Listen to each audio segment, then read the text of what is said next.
ये नई स्लाइड शुरू हो चुकी है बेटा। मैं यहाँ पे ये बता रहा था कि अगर आप इस रीजन को ट्रांसलेट कर लें ऊपर की तरफ, और कितना ट्रांसलेट करना है, z इज इक्वल टू 1। ये यहाँ से ऊपर की तरफ जाएंगे तो ये z जो है यहाँ पे 1 है, तो यहाँ पे ये नीचे वाला जो एरिया ये ऊपर शिफ्ट हो जाएगा, और एक यहाँ पे एक प्लेन, ये वाला जो नीचे वाला प्लेन है ये इस फॉर्म में आपको ऊपर की तरफ नजर आएगा, और इस प्लेन का जो नाम होगा वो z इज इक्वल टू 1 होगा। ठीक है, z इज इक्वल टू 1 जो है वो आपको नजर आ रहा है। तो ये एक आपने ऐसा एरिया जो है, ऐसा सिलेंडर देख लिया जिसकी जो बेस है वो r है और जिसकी जो हाइट है वो आपने 1 ले लिया। अब बेस को और हाइट को आपस में जब मल्टीप्लाई करेंगे तो आपके पास इसका वॉल्यूम आ जाएगा, और वॉल्यूम किसके इक्वल होगा, वो a के इक्वल होगा। अच्छा, अब आपको पता है कि मैथमेटिकल फॉर्म में एरिया निकालने का फार्मूला क्या है। अब गौर से देखना है बेटा कि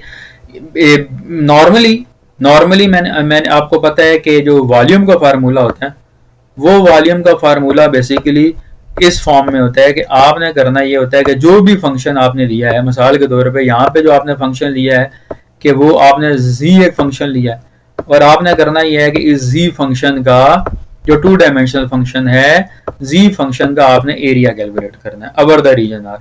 और आपने यहाँ पे ये डिफाइन कर दिया, यहाँ पे जो z है वो बेसिकली इक्वल टू 1 है। z बेसिकली किसके इक्वल है, इक्वल टू 1, क्योंकि आपने ऊपर यूनिट हाइट ले लिया, z इज इक्वल टू 1 है, तो इसका मतलब है कि ये 1 इंटू ए हो जाएगा, 1 इंटू ए हो जाएगा।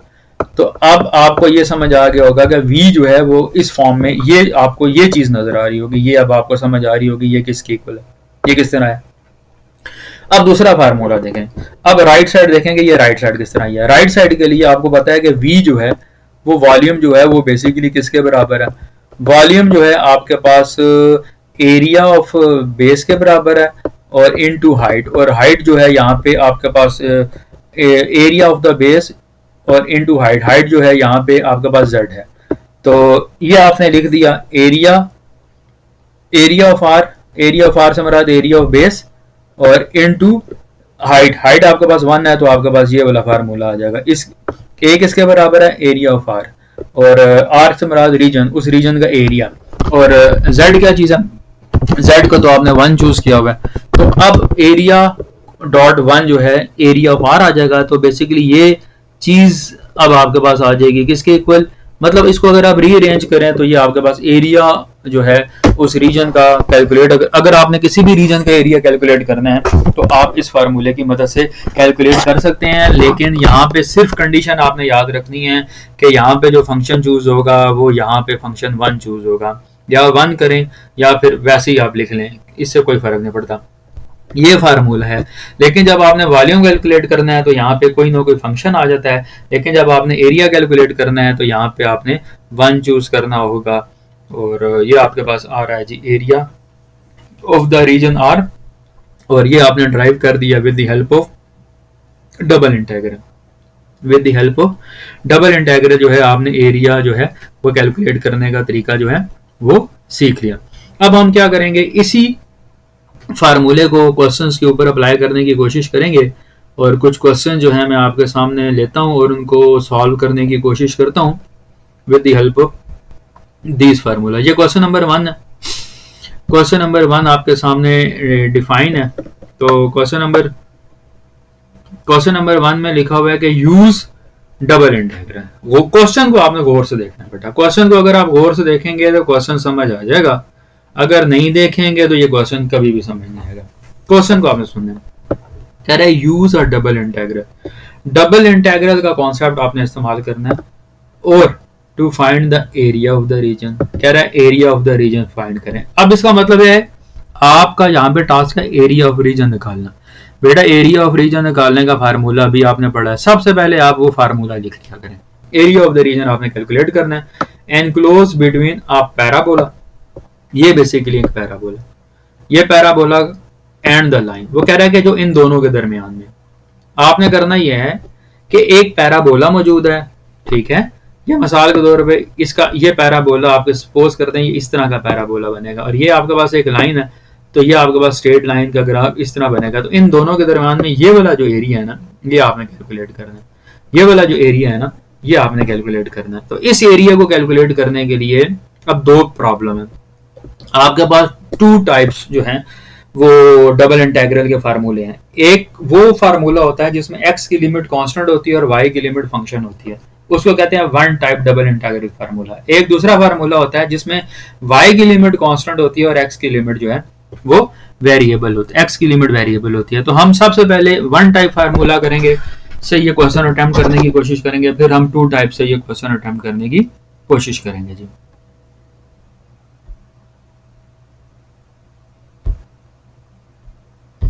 अच्छा, ये मैंने एरिया का दोबारा फार्मूला लिख लिया। हम लोगों ने करना यह है कि डबल इंटीग्रल का फार्मूला इस्तेमाल करके area of the region find करना है। किसके दरमियान में? पैराबोला और स्ट्रेट लाइन के दरमियान में।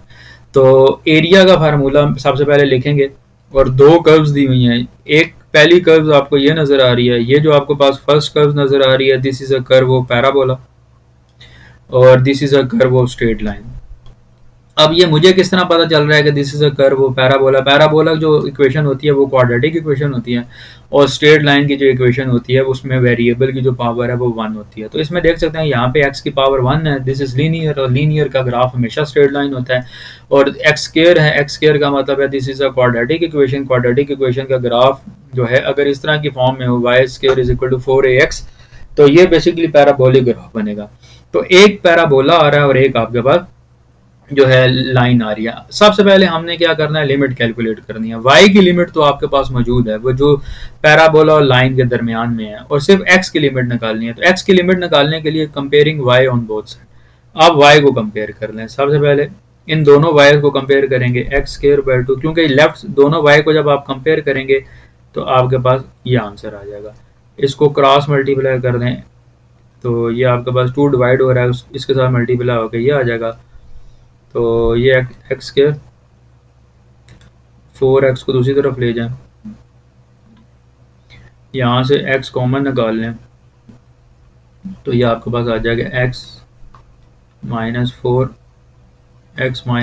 Is equal to 0। और यहाँ से दो आंसर आ रहे हैं, एक x is equal to this और एक x इज इक्वल टू 4। यहाँ से x के यहाँ दो आंसर आ रहे हैं, ठीक है। अब हमने करना यह है कि डबल इंटीग्रल का फार्मूले के अंदर वैल्यूज पुट करनी है। तो डबल इंटीग्रल का जो फार्मूला है ये आपने ऑलरेडी ऊपर लिखा हुआ है। तो मैं यहाँ पे x की लिमिट और y की लिमिट जो है पुट करूँगा।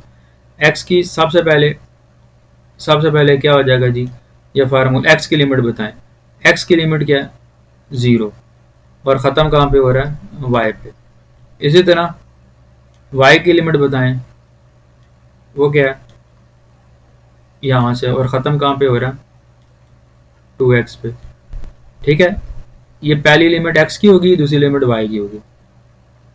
और अच्छा, एक चीज़ याद रखनी है कि यहाँ पे हम जो फार्मूला देखें, और एक सेकंड ये मैं एक्सप्लेन करता हूँ। ये अंदर वाली लिमिट y की थी तो, और बाहर वाली लिमिट x की थी, तो ये आपके पास आ रहा है।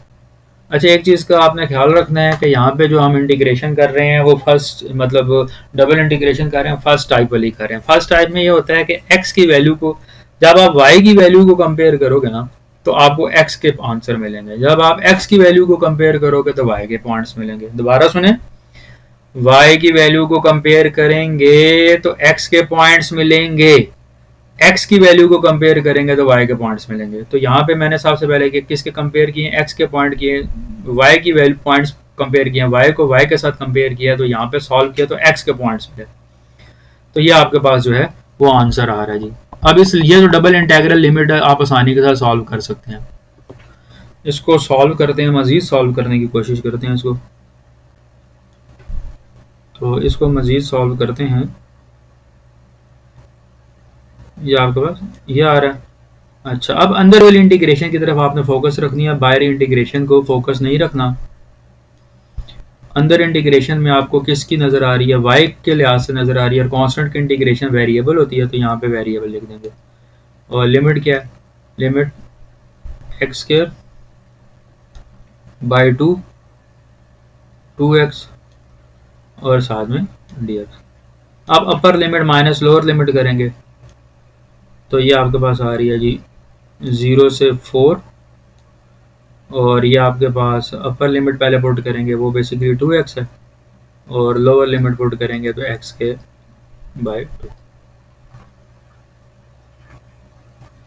आप सेपरेट इंटीग्रेशन कर लें, देखें double integration one simple integration में कन्वर्ट होगी, तो ये आपके पास आ जाएगा जी एक्स स्क्वायर ओवर 2, और ये 2 से कैंसिल हो जाएगा यहाँ पे, और यहाँ पे इंटीग्रेशन आ जाएगी एक्स स्क्वायर ओवर, यहाँ पे स्क्वायर नहीं होगा बल्कि 3 हो जाएगा, और एक 2 पहले से मौजूद है, 2 को भी यहाँ पे लिख लेते हैं साथ में। और लिमिट जो है आपके पास मौजूद है वो बेसिकली कहाँ से है, 0 से 4 तक। तो इसको हम सॉल्व कर लेते हैं। ये आपके पास बनेगा एक्स स्क्वायर, लिमिट आपके पास है 0 से 4, और ये आपके पास है x3, और लिमिट आपके पास है 0 से 4। तो इसको मैं डायरेक्ट आंसर निकाल लेता हूँ। ये आपके पास आ जाएगा 4 ये आपके पास 4 का स्क्वायर -0, और ये आपके पास माइनस आ रहा है, ये वाला निशान 1/6 को कॉमन निकाल लें, 4 की पावर 3 -0। तो इसको हम ऊपर सॉल्व करने की मैं कोशिश करता हूँ। इसको यहाँ पे कलर चेंज कर देता हूँ ताकि आपको कंफ्यूजन ना। तो ये आपके पास बनेगा 16, और ये आपके पास बन जाएगा 4 4 आर 16, और 16 को 4 से करें तो 64/3, 64/3। अब इधर एलसीएम ले लें, तो ये आपके पास आ जाएगा 48 -64/3। तो एलसीएम लेने के बाद आपके पास जो आंसर आ रहा है -16/3 जो है वो बेसिकली आंसर आ रहा है। तो छोटी सी मिस्टेक होगी, आप इसको ठीक कर लें।